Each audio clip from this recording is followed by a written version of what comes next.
आज अपन इस वीडियो के अंदर अध्यापक भर्ती तृतीय श्रेणी अध्यापक भर्ती की तैयारी की रणनीति के बारे में बातचीत करेंगे और ये भर्ती कब आएगी, रीट प्री और रीट मेंस में इसके पाठ्यक्रम में कितनी समानताएं हैं, अपन किस प्रकार से तैयारी करें कि प्री अपना सरलता से निकल जाए और मुख्य परीक्षा के ऊपर अपन अधिक ध्यान दे पाएं। तो मैं आपको इस वीडियो को आप यदि लास्ट तक देखेंगे तो आपको एक रणनीति तैयार करके दे दूंगा कि अपन अभी से प्री और मेंस की तैयारी में जुटे तो जुटे कैसे। और बच्चे इसी दवंद में रहते हैं, ज़्यादा वो फालतू की चीज़ें एक्स्ट्रा चीज़ें बहुत अनलिमिटेड से पढ़ते रहते हैं और फिर प्री तक क्वालिफाई नहीं हो पाते हैं। तो वो गलतियां अपने को नहीं करनी है, क्योंकि रीट प्री निकालने का मैं बिल्कुल आपको सटीक तरीका बताऊंगा कि रीट प्री अपन कैसे निकाल दें और वो रीट प्री मुख्य परीक्षा की तैयारी करते करते ही अपन रीट प्री निकाल सकते हैं। इसको अलग से ज़्यादा पढ़ने की जरूरत नहीं है। तो आप इस वीडियो को देखिए और इस वीडियो के अंदर पूरी रणनीति भी होगी और हमारे ऑफलाइन और ऑनलाइन कोर्स की भी बातचीत होगी और जो नए कैंडिडेट है उनको क्या करना चाहिए उसकी भी बात करूंगा इस वीडियो के अंदर। और जो विद्यार्थी बढ़िया मेहनत की थी और पिछली भर्ती के अंदर रह गए हैं तो उनको क्या करना चाहिए, यहां हर मुद्दे के ऊपर बातचीत होगी। इस वीडियो को देखने के बाद आप एक नई ऊर्जा जोश के साथ अगली भर्ती तक निरंतर पढ़ने के लिए तैयार हो जाएंगे। यही मेरा मुख्य उद्देश्य है इस वीडियो को बनाने का। तो आप इसको देखते जाइएगा। अभी जैसे मैं यहां पे ये हमने डाल रखा है, पहले मैं कुछ प्री और मेंस की बात कर लूं। देखो, अपन यदि रीट प्री की बातचीत करें, रीट प्री एग्जाम प्री परीक्षा की अपन यदि बातचीत करें तो मैं यहां पे दो ग्रुप बनते हैं। इसके अंदर दो ग्रुप बनते हैं। दो ग्रुप में एक तो L1 वाले लोग होंगे और एक L2 वाले होंगे। L2 वाले और L2 में वापस दो ग्रुप बन जाएंगे। एक SST का ग्रुप बन जाएगा और एक इसके अंदर साइंस मैथ का ग्रुप बन जाएगा। इसके अलावा कोई ग्रुप नहीं बनेगा। प्री का इस प्रकार का ही शेड्यूल है। अब इस रणनीति को आप समझिए, इस प्रक्रिया को आप प्री प्रोसेस को आप समझिए किस प्रकार से है। देखिए, 30 क्वेश्चन तो आते हैं साइको के, याद रखना, शिक्षा मनोविज्ञान के, शिक्षा मनोविज्ञान के 30 क्वेश्चन आपके आएंगे लैंग्वेज फर्स्ट। तो अधिकतम विद्यार्थी हिंदी ही लेते हैं तो हिंदी ले लेनी है। 30 क्वेश्चन आपके आएंगे लैंग्वेज सेकंड, संस्कृत लेते हैं कुछ विद्यार्थी, क्योंकि L1 में मेरे हिसाब से सेकंड लैंग्वेज संस्कृत विद्यार्थी को लेनी चाहिए, उसमें ही उसको ज़्यादा फायदा है। इंग्लिश लो तो कोई फर्क नहीं पड़ना है, क्योंकि उससे ये कोई बेनिफिट नहीं है कि इंग्लिश वालों को अतिरिक्त नंबर जुड़ेंगे, एक वो होगा कैसा कुछ नहीं। आपको दो लैंग्वेज लेनी जरूरी है और आप किस में अधिकतम स्कोर कर सकते हो वो सब्जेक्ट आपको लेना चाहिए। तो हिंदी संस्कृत ये 30 हो गए। 30 क्वेश्चन आपके रहेंगे गणित के, 30 क्वेश्चन आपके गणित के रहेंगे और 30 क्वेश्चन आपके रहेंगे पर्यावरण अध्ययन के, पर्यावरण अध्ययन के रहेंगे। अब ये आपके 150% का पेपर होगा, 150 क्वेश्चन आएंगे 2.5 घंटे में। अब प्री कैसे निकालने मैं आपको एक बिल्कुल सटीक रणनीति बता रहा हूं, अचूक रणनीति बता रहा हूं। उस रणनीति के ऊपर आप गौर कीजिए और फिर आप निरंतर तैयारी करें। आप यदि नए विद्यार्थी हैं तो आप ज़्यादा भ्रम में ना पड़ें। ये आज के दिन में जो पूरा मामला जो इतना बिखरा हुआ पड़ा है, बहुत विस्तृत और लेंथ में चल रहे हैं। एक विद्यार्थी को तैयारी तो बहुत छोटे लेवल की करनी है, कोई पुलिस की करनी है, LDC की करनी है, SSGD की करनी है, रीट की करनी है, और वो विद्यार्थी मैटर पढ़ रहा है SI के हिसाब से, RS के हिसाब से। इतनी चीज़ अपने को ज़्यादा पढ़ने की जरूरत नहीं है। अपने को सबसे पहले पाठ्यक्रम की जानकारी हो, पूरे पाठ्यक्रम को अपने दिमाग के अंदर बैठाइएगा। उसको बैठाने के बाद ये मापदंड तय करने कि इसको क्वालिफाई करने के लिए कितने नंबर चाहिएगा, उन नंबरों को लाने के क्या क्या उपाय है, अपन किन बातों को सही ध्यानपूर्वक रख करके पढ़ें और उनका अभ्यास करें और टेस्ट पेपर थोड़े अधिकतम देवें ताकि क्वालिफाई अपन ईजिली कर लेवें। और उसके बाद मुख्य परीक्षा के ऊपर पूरा ध्यान देना है। यानी आप प्री का पाठ्यक्रम पढ़ते हो ना, तो प्री का काफी पाठ्यक्रम मेंस में भी है, तो मेंस पाठ्यक्रम को ज्यादा ध्यान देना चाहिए। और जो केवल प्री में मेंस में जो टॉपिक नहीं है उनको केवल रीजनेबल तरीके से जितनी जरूरत है उतना ही पढ़ें, ताकि यानी 30 क्वेश्चन का मैटर अपन तैयार करते हैं तो अपने को इन बातों को ध्यान में रखना है कि 15-20 क्वेश्चन कर लें, इतना पढ़ लो ऊपरी ऊपरी, और वहां जाकर के, और बाकी नेगेटिव मार्किंग है नहीं प्री में, तो बाकी क्वेश्चनों को दिमाग से खेलो तो निकल जाता है। और उपाय बताऊंगा 82 कैसे लाने हैं। आप यदि 2-3 महीने की भी तैयारी करते हो ना तो भी आप रीट प्री क्वालिफाई कर लोगे। और जिस विद्यार्थियों की रीट प्री क्वालिफाई नहीं हो रही है, तो आप ये समझ लेना कि उनकी रणनीति सही नहीं है, वो माया जाल में फंसे हुए हैं, दुनिया की बहुत ज्यादा सुनते हैं, इधर उधर लोगों की बातों में ज्यादा रहते हैं, और जो लोगों की बातों में ज्यादा रहेंगे वो लोग सही ढंग से पढ़ नहीं पाएंगे और एक सही व्यवस्थित रूप से पढ़ करके एग्जाम क्लियर नहीं कर पाएंगे। तो ये बातें समझनी बहुत जरूरी है आपके लिए। तो ये पार्ट है। आप L2 में जाओगे तो 30 क्वेश्चन यहां पर भी ये सेम है, यहां पर भी लैंग्वेज ये 30 क्वेश्चन आपके सेम है, और लैंग्वेज सेकंड 30 क्वेश्चन। लेकिन लैंग्वेज सेकंड में L2 वालों को ध्यान रखना है, जिसके बीए में अंग्रेजी है तो अंग्रेजी एक लैंग्वेज के रूप में उसको लेनी पड़ेगी। यदि वो संस्कृत से आके देना चाहेगा तो संस्कृत लैंग्वेज के रूप में उसको एक लेना पड़ेगा। यदि वो उर्दू से तो उर्दू उसको लैंग्वेज के रूप में लेनी पड़ेगी। दो में से एक लैंग्वेज उसको वो रखनी पड़ेगी। यदि लैंग्वेज का कैंडिडेट है तो उसके बीए में कोई ना कोई एक सब्जेक्ट रहा हो तो लेनी पड़ेगी। वैसे 2 लैंग्वेज तो हर विद्यार्थी को लेना ही लेना, चाहे वो किसी भी सब्जेक्ट का हो। फिर भी अपनी लैंग्वेज रखनी है। मान लो इंग्लिश का तो हिंदी ले लो और एक इंग्लिश ले लो, और जिनके एसएसटी के हैं तो वो हिंदी संस्कृत ही लेते हैं। प्री के अंदर ये खेल रहता है। और 60 क्वेश्चन आएंगे आपके एसएसटी के, और साइंस मैथ वालों के 60 क्वेश्चन आएंगे साइंस मैथ के। बस बाकी यथावत है, यहां ये फर्क है। एसएसटी वालों के 60 क्वेश्चन आएंगे और साइंस मैथ वालों उसकी जगह साइंस मैथ कहेंगे। बाकी ये 90 क्वेश्चन यथावत है। अब अपने को प्री परीक्षा के लिए 150 में से 82 लाने, ये रेशियो है ओबीसी का, ध्यान रखना 82 है। अब 82 कैसे प्राप्त करें अपन, यानी 90 मान लो 60% तक कैसे प्राप्त करें। देखो नकारात्मक अंकन नहीं है। आप यदि सही व्यवस्थित तैयारी करते हो शिक्षा मनोविज्ञान दोनों जगह, तो आप शिक्षा मनोविज्ञान का पार्ट बहुत मजबूती से पढ़ो, क्योंकि मेंस में भी आगे 10 क्वेश्चन आएंगे, जगह जगह आएंगे। आप आगे सेकंड ग्रेड की कभी तैयारी करोगे, फर्स्ट ग्रेड की तैयारी करोगे, शिक्षा मनोविज्ञान हर जगह है। 30% शिक्षा मनोविज्ञान के आप मजबूती से तैयारी करो।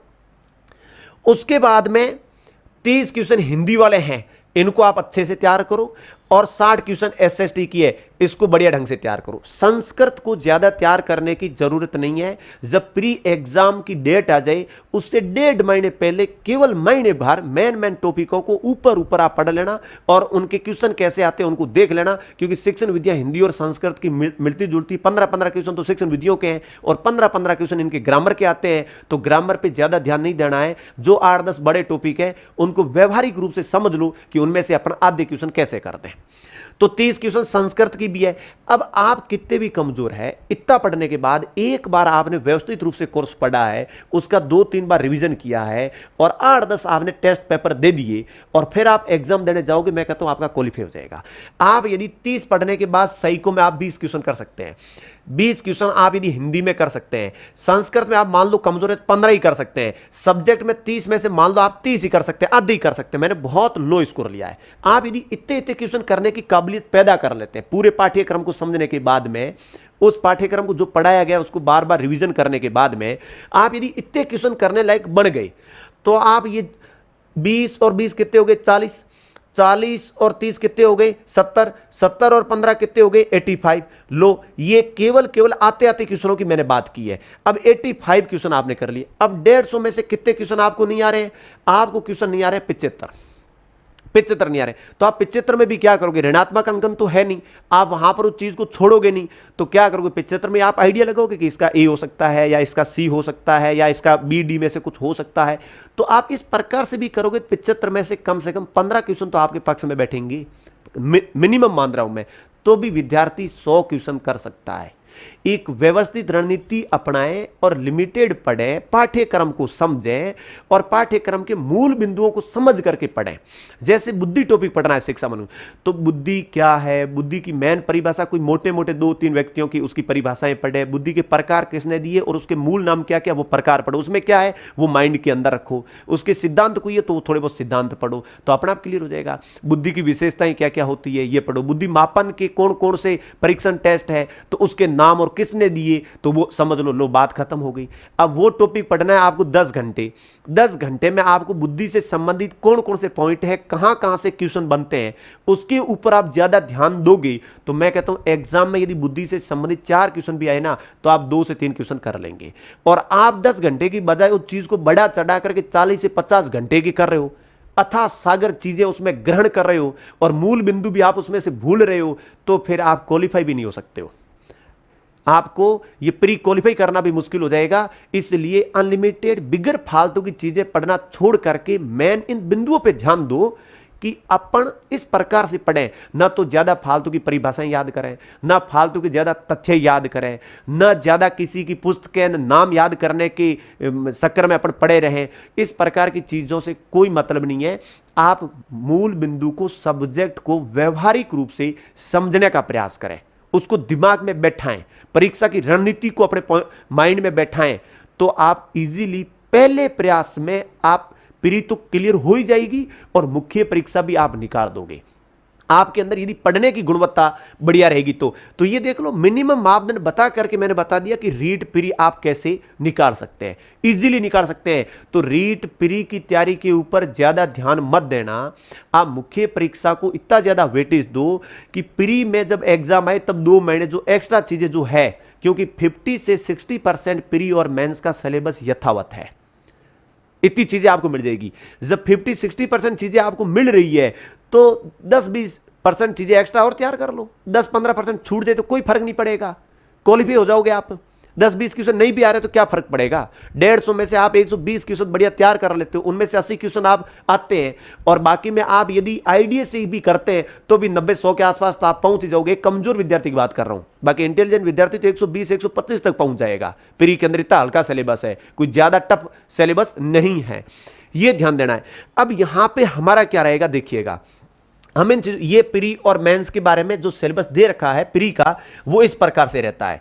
अब आगे देखिएगा, आप यदि मुख्य परीक्षा में जाएंगे, मुख्य परीक्षा में, तो मैं मुख्य परीक्षा के बारे में बताऊं। देखिए, मुख्य परीक्षा में पाठ्यक्रम किस प्रकार से दे रखा है। L1 और L2 कोई भी सब्जेक्ट है उसमें मैं दोनों का बताऊं, सब्जेक्ट आपका कोई भी हो, कॉमन समझ लेना। यहां पे भाग जो फर्स्ट है, भाग फर्स्ट के अंदर 50 क्वेश्चन दे रखे हैं। L1 में भाग सेकंड के अंदर 40 क्वेश्चन दे रखे हैं, 90। भाग थर्ड जो है उसमें आप ये समझ लो, मैं साइको के 10 क्वेश्चन रख देता हूं, ठीक है, साइको के 10 क्वेश्चन है। और आप भाग फोर्थ में जाओगे तो मैं आईसीटी रख देता हूं, और आईसीटी के 5 क्वेश्चन है। और आप भाग 5 में जाओगे तो भाग 5 के अंदर मैं 25 क्वेश्चन रख देता हूं, स्कूली सब्जेक्ट है। और भाग 6 में जाओगे तो टीचिंग मेथड है और उसके 20 क्वेश्चन है, 20 क्वेश्चन है। टोटल 150 क्वेश्चन है, कोई दिक्कत वाली बात नहीं है। ये राजस्थान जीके का पार्ट है, बहुत मजबूत करना पड़ेगा। L1 में 40 क्वेश्चन राजस्थान प्लस शैक्षणिक परिदृश्य है, तो ये भी चीजें लिमिटेड है, कुछ ज्यादा नहीं है। और हम भी यहां पे ऐप के अंदर पूरी व्यवस्थित रूप से ये चीजें डालेंगे और बढ़िया ढंग से डालेंगे, एक एक सब्जेक्ट के, और लिमिटेड इतनी चीज डालेंगे कि उनसे बाहर फिर कुछ है ही नहीं, और बच्चे को अलग अलग पढ़ने की जरूरत नहीं है।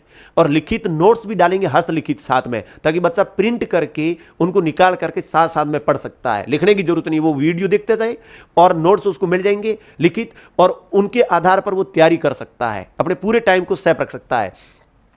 10 क्वेश्चन शिक्षा मनोविज्ञान के आएंगे, 5 क्वेश्चन आईसीटी के आएंगे, 25 क्वेश्चन आएंगे उसके विद्यालय सब्जेक्ट के, यानी 5 क्वेश्चन मैथ के रहेंगे, फिर इंग्लिश के रहेंगे, हिंदी के रहेंगे, साइंस के रहेंगे और एसएसटी के रहेंगे। कोई दिक्कत वाली बात नहीं है। टॉपिक 8-9 टॉपिक है, और उन टॉपिकों को व्यवहारिक रूप से पढ़ा जाए। जैसे एक टॉपिक है रीट फर्स्ट लेवल के अंदर एसएसटी में मुगल काल।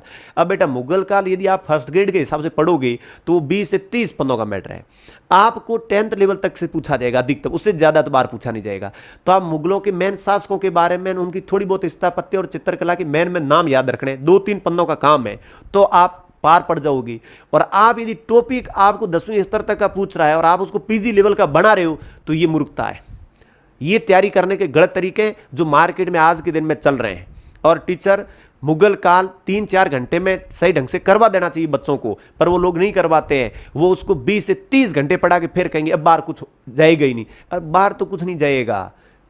100-150 टॉपिक के सिलेबस में, एक एक टॉपिक के ऊपर इतनी रामायण यदि बच्चा सुनेगा तो फिर वो बच्चा तैयार कैसे करेगा, बच्चा फिर पढ़ेगा कैसे उन चीजों को, कब वापस उनको रिवीजन करेगा, टेस्ट देगा, याद करेगा। इतनी मेमोरी थोड़ी रहती है कि हर चीज इतनी अनलिमिटेड पढ़ दे और याद कर दे, और आगे जाके क्वेश्चन एक आता कभी आता भी नहीं है। तो चीजों को समझना बहुत जरूरी है। तैयारी बढ़िया सटीक रणनीति होती है ना, उस रणनीति से ही सिलेक्शन होता है, ना कि अंधी भेड़ चाल से होता है। अंधी भेड़ चाल अपने को नहीं चलनी है, ये ध्यान में रखना है। और L2 में क्या होगा, भाग फर्स्ट के अंदर आते हैं 40 क्वेश्चन, भाग सेकंड में आते हैं 25 क्वेश्चन, सिलेबस वो सेम है। भाग थर्ड में 10 क्वेश्चन सही को आएंगे।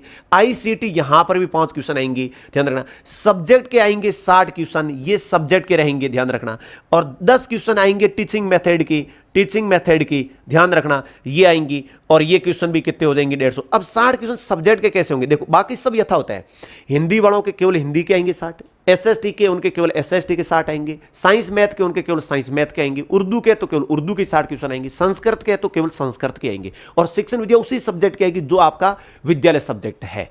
तो बहुत सरल चीज है, राजस्थान जीके को मजबूत करो दोनों में, और शैक्षणिक परिदृश्य को मजबूत करो, और साइको को मजबूत करो, और आईसीटी। और पिछली बार आईसीटी के अंदर जो हमने करवाया था 31 पेज का एक क्वेश्चन बार नहीं गया था, ना हमने साइको के क्वेश्चन बार जाने दिए थे, और ना शिक्षण विधियों के जाते हैं। क्योंकि चीजें है क्या, बढ़िया ढंग से घेर लेते हैं और व्यवस्थित रूप से बच्चों को दे देते हैं, और फिर बच्चे को वही चीज कहते हैं कि भी आप 20 से 30 बार पढ़ लो, और 20-20 मेगा टेस्ट पेपर आयोजित कर देते हैं। फिर बच्चे के लिए बार जाएगा क्या, ये रणनीति, इस प्रकार की रणनीति है जो बच्चों को सिलेक्टेड करवाती है। अब हमारे बेस यहां पे किस प्रकार से चलते हैं, हम किस रणनीति के आधार पर अध्यापक भर्ती तृतीय श्रेणी के लिए बैच चलाते हैं, और उनके अंदर से बढ़िया ढंग का रिजल्ट देते हैं। संख्या देखें ना, उन संख्या के हिसाब से हमारा रिजल्ट बहुत बढ़िया रहता है, क्योंकि अब छोटी सिटी है जहां पर स्ट्रेंथ कम होती है, फिर भी रिजल्ट बढ़िया दे देते हैं, जहां हजारों की भीड़ में से लोग दे नहीं पाते हैं।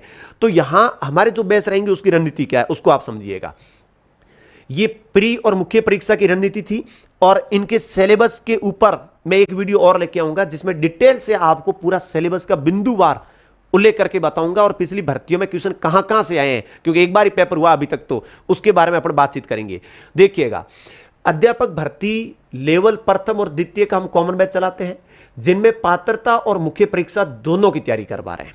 ध्यान रखना, पात्रता और मुख्य परीक्षा दोनों की तैयारी। अलग अलग भटकने की जरूरत नहीं बच्चे को, क्यों भटके फालतू में, जब 50 से 60% चीज कॉमन है, और हम कहते हैं कि मुख्य परीक्षा पे ज्यादा ध्यान दो, और जो प्री में अलग है उसके हम नोट्स देख करके लास्ट के 2 महीने में बच्चे को इतना तैयार कर देते हैं कि वो इजीली वहां से चीजें निकाल देता है। पिछली बार हमने जितने बच्चे लिए थे 2 को छोड़ करके सब क्वालिफाई हो गए थे, कारण हमने कह दिया केवल आप ये हमारी रणनीति के ऊपर चलो, और इतनी चीज पढ़ो, और टेस्ट पेपर अधिकतम दो, पेपर निकालने के ये तरीके हैं, और प्री निकाल के आ जाओ, और मुख्य परीक्षा के ऊपर जुट के पढ़ जाओ आप।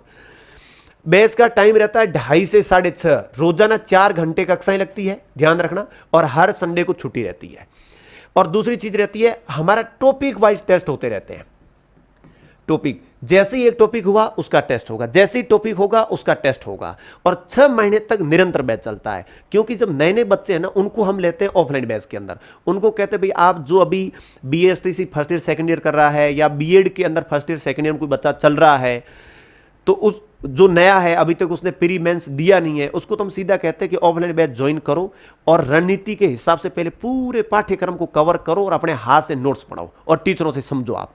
और उसके बाद ये नोट्स पूरा कोर्स कंप्लीट होने के बाद साथ साथ में खूब सारे टेस्ट रहते हैं, टॉपिक दर टॉपिक, महीना पूरे होते ही पूरे पाठ्यक्रम पर आधारित। लेकिन कंप्लीट कोर्स हो जाए फिर एग्जाम तक साप्ताहिक शेड्यूल दे देते हैं बच्चे को, और साप्ताहिक शेड्यूल के अकॉर्डिंग उसको टॉपिक मिल जाते हैं, रजिस्टर तैयार पड़े हैं, उसको बस वो टॉपिक पढ़ते जाना है, और फिर समझ करके याद करके फिर संडे को टेस्ट दे देना है। फिर अगले टॉपिक मिल जाते हैं, जैसे साइको में 10 टॉपिक है टोटल, तो पहले टेस्ट में पहला डालते हैं, दूसरे टेस्ट में दूसरा टॉपिक डालते हैं, तीसरे में तीसरा डालते हैं, 10 टेस्ट पेपर तक पूरे साइको के टॉपिक रिवाइज हो जाते हैं बच्चे के, और बढ़िया डिटेल से वो रिवाइज कर लेता है। जब पूरा कोर्स किया हुआ रहता है तो उसको वापस रिविजन करने में और टेस्ट देने में मजा आता है। और ये जो रणनीति होती है ना, ये बच्चों को बहुत काबिल और योग्य बनाती है। और इस रणनीति के आधार पर तो हमने पिछली बार रीड फर्स्ट और सेकंड 50 बच्चे दिए, और बालोतरा से दिए। बालोतरा एक छोटा शहर है जहाँ पे इतनी बीएड बीएससी कॉलेज नहीं है, जहाँ यहाँ पे शिक्षा का माहौल हमने प्रयास किया है पिछले 5 से 6 साल के अंदर, जो इतना माहौल क्रिएट करके और इस प्रकार की व्यवस्थाएं दी है।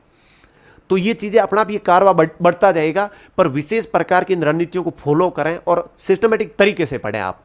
4 माह तो इसके अंदर ये जैसे 4 घंटे क्लास चलती, टॉपिक वाइज टेस्ट चलते रहते हैं। बैच की अवधि देख लो आप, 6 माह की रहेगी। पूरे कोर्स की फीस 8,500 है, तो कोई ज़्यादा मायने नहीं रखती है। अब बच्चा लाइब्रेरी में जाकर के बैठता है, 1,000 रुपये वहाँ देता है, 6 महीने को 6,000 तो वो वहाँ दे देता है, फिर 3-4 हज़ार का ऐप से लाता है, और फिर वो गाता है, सुन के थक जाता है ना, वहाँ कुछ इतना होड़ा है, फिर उसको क्या मिलता है। और यहाँ तो face to face time to time course होगा, टीचर के सामने बच्चा बैठेगा, 4 घंटे जो पढ़ाया जाएगा वो पढ़ेगा और लिखेगा, उसकी मजबूरी रहेगी। जो टेस्ट होगा वो टेस्ट देगा तो अपना आप याद कर लेगा। नहीं तो फोन लेके बैठ जाते हैं, कभी रील कभी कुछ, फिर कोर्स करते नहीं व्यवस्थित रूप से, और फिर हिस्ट्री से उबा तो पॉलिटी में गया, पॉलिटी से उब गया तो शिक्षण विद्या में गया, और इधर उधर भटकता रहता है, तब तक एग्जाम नजदीक आ जाते हैं। और इसमें पात्रता और मुख्य परीक्षा दोनों शामिल है। अब देख लो कितनी बढ़िया चीज है, 6 माह का टाइम है, ओएमआर सीट के अपडेट पूरे लिखित नोट्स आपको मिलते जाएंगे, हर प्रकार की चीजें कवर होगी। तो जो विद्यार्थी अभी से जिसके ख्वाब है कि मुझे तो मेरी बीएसटीसी बीएड चल रही है, या पिछली बार कोई बच्चा रह गया है जिसको लगता है कि अपन तो काफी नंबरों से रह गए थे और अपन अभी वीक है, तो आपने 1-2 बार तैयारी कर भी ली है, तो भी आपको डिसीजन वापस लेना चाहिए कि अभी से आपको तैयारी में जुट जाना चाहिए। लोगों की बातें सुन करके बैठ जाओगे, आपकी काबिलियत आपको पता होती है कि आपको चीजें किस प्रकार से कवर करने से ज्यादा याद होती है, आपको उस प्रकार से उन चीजों को कवर करना चाहिए और मेहनत में जुट जाना चाहिए। एक ऐसे बच्चे भी होते हैं जो 2-3-4 महीने में यदि टीचरों से पढ़ते हैं और सही ढंग से पढ़ते हैं तो वो पहले प्रयास में निकाल देते हैं, क्योंकि उनका आईक्यू लेवल बहुत तेज होता है। कुछ ऐसे बच्चे होते हैं जो एक बार में भी उनको तो आता नहीं, 20% समझ में, टीचर कितनी भी मेहनत कर ले। तो उन बच्चों को दूसरों को देख करके बैठना नहीं चाहिए, उनको बार बार प्रयास करना चाहिए कि टीचरों से बातों को सुने, उनको लिखें, टेस्ट पेपर दें, फिर टेस्ट पेपर दें, ज्यादा मेहनत करें, तो वो बच्चे उनको कवर कर पाएंगे। तो मार्केट में टॉप लेवल के, मीडियम और मीडियम से भी नीचे लो स्तर के बच्चे रहते हैं। अब लो स्तर का बच्चा टॉप को देख करके कहीं वो यूं फड़फड़ाने लगता है कि नहीं कि एक बार मैं पढ़ाऊं और ये भी बैठा लाइब्रेरी में, मैं भी बैठ जाऊं, या घर पे बैठा मैं भी बैठ जाऊं, तो उनसे काम नहीं चलेगा। डिसीजन टाइम पे लो, सही डिसीजन लेकर के बढ़िया ढंग से तैयारी में जुट जाओ। भर्तियां अभी आ जाएगी, एग्जाम हो जाएंगे, ये टाइम कल निकल जाएगा, लेकिन क्या भर्ती आने से पहले आपका कोर्स पूरा कवर हो चुका है क्या? यदि कोर्स पूरा कवर हो चुका तो अपन भर्ती का वेट करें, नहीं तो अभी कोर्स पूरा कवर कर लें, उसके बाद भर्ती आए। लोग जब भर्ती आए तब तैयारी करने के लिए भागे, तब तक अपनी तो पूरी तैयारी कंप्लीट हो, और अपन तो उस टाइम टेस्ट और रिवीजन तो सिलेक्शन हो जाएंगे। और हमने पिछली बार भी यही करवाया था बच्चों को, हमने कहा कोर्स कंप्लीट करो और फिर हम आपको टास्क दे रहे हैं साप्ताहिक, आप बस टॉपिक दर टॉपिक ये नोट्स पढ़ते जाओ, बार बार पढ़ते जाओ। जो एक सब्जेक्ट के नोट्स तैयार करवाएं वो 50 बार पढ़ लो एग्जाम तक। 50 बार पढ़ोगे, जैसे 30 क्वेश्चन का कोई पार्ट आ रहा है, 50 बार पढ़ोगे तो उसी में से आप 20-25 क्वेश्चन कर लोगे और आपका सिलेक्शन हो जाएगा। कहीं दौड़ने की आपको जरूरत नहीं है। तो ये बैच हमारे चल रहे हैं, जो भी बच्चा इस प्रकार का है वो आकर के जुड़ जाए, और जिस बच्चे की बढ़िया तैयारी है और कुछ नंबरों के कारण से वो रहा है, उन बच्चों को हम टेस्ट सीरीज में जोड़ते हैं। उनको कहते हैं ऑफलाइन बैच ज्वाइन करने की जरूरत नहीं है, बार बार ऑफलाइन बैच के अंदर आना या पढ़ना, उससे कोई ज्यादा फायदा नहीं है। हाँ, 2 नंबर से, 3 नंबर से, 10 नंबर से कोई बच्चा रह गया है तो उसका पाठ्यक्रम तो पूरा तैयार है, उसको हम अपडेट नोट्स हम दे देंगे, साप्ताहिक शेड्यूल के अकॉर्डिंग उसको आना है और उसको तैयारी करनी है, तो उसको बढ़िया फायदा हो जाएगा। दोनों तरीके से बच्चों को जोड़ते हैं, ऑफलाइन बेस देते हैं नए बच्चे को, या आईक्यू लेवल कम है या जिसका कोर्स बिल्कुल नहीं हुआ है, और जो बच्चा बिल्कुल तैयार है और पिछली बार रह गया है 2-4 नंबरों से, तो उनको हम टेस्ट सीरीज में ज्वाइन करवा देते हैं और अपडेट नोट्स पूरे दे देते हैं, ताकि वो पढ़ता रहे हमारी देखरेख में और टेस्ट पेपर देता रहे, और जहां दिक्कत आए वो हमसे डिस्कस करता रहे। तो ये बैच स्टार्ट है, 2:30 से 6:30 तक चलते हैं। कोई भी बच्चा आकर के पहले 2-3 दिन ट्रायल क्लास देख सकता है, और ये शुरू कर दिया, और 6 महीनों तक ये बैच चलते रहेंगे। और फर्स्ट बैच से ही सबसे ज्यादा सिलेक्शन होते हैं, क्योंकि ये बैच बिल्कुल शांत तरीके से चलते हैं और निरंतर चलते रहते हैं। ऊपर एग्जाम का कोई प्रेशर नहीं है, ना बच्चों पे होता है ना अध्यापक पे होता है।